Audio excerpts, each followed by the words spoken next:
Hello বন্ধুরা, আশা করি তোমরা সবাই ভালো আছো।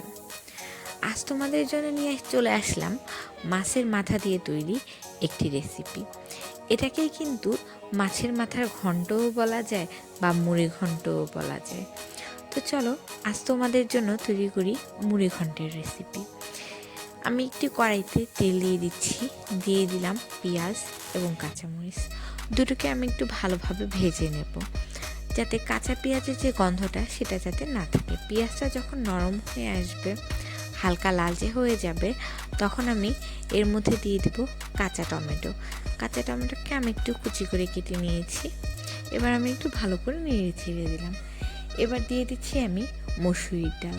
এখানে মসুরির ডাল বা অন্য যে কোনো ডাল ব্যবহার করা যায়। তো আমার যেহেতু বাসায় মসুরির ডাল ছিল, সেজন্য আমি মসুরির ডালই ব্যবহার করেছি। তো মসুরির ডাল দিয়ে এবার আমি তার আগে মাছের মাথাটা ভেজে নিয়েছিলাম, ভাজা মাছের মাথাটা দিয়ে দিলাম। এরপরে দিয়ে দেব রসুন বাটা, লবণ, হলুদের গুঁড়ি, মরিচের গুঁড়ি এবং জিরা। একে একে আমি সবগুলো উপকরণ দিয়ে নিচ্ছি।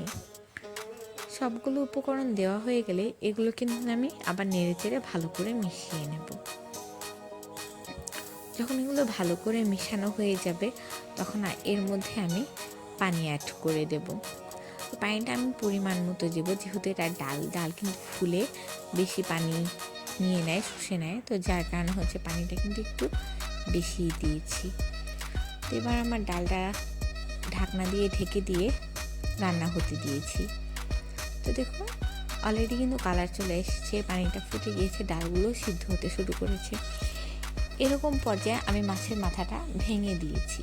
তো মাছের মাথা কিন্তু আমি ভেঙে একদম গুঁড়ি গুঁড়ি করে ফেলিনি, মোটামুটি একটা ভাজে আছে মাছের মাথাগুলা, যাতে কাটা বের হয়ে যায় এমনভাবে কিন্তু ভাঙিনি।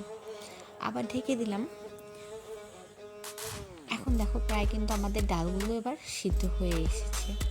তো যখন আমাদের ডালগুলো সিদ্ধ হয়ে যাবে এবং ঝোলটা একদম মাখা মাখা হয়ে যাবে, তো সেই পর্যায়ে আমি দিয়ে দেবো ধনেপাতা কুচি। ধনেপাতা কুচি দিয়ে ধনেপাতাটা যখন হালকা সিদ্ধ হয়ে যাবে, তখন কিন্তু আমি এটাকে নামিয়ে নেব।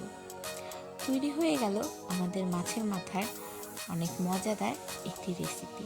মাছের মাথা তো এমনি খেতে চায় না, তো এভাবে রান্না করে দিলে কিন্তু ঘরের সবাই মাছের মাথা খায়।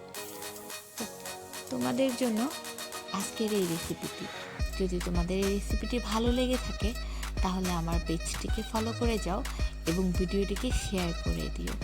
আজকের জন্য এই পর্যন্তই। আল্লাহ হাফেজ।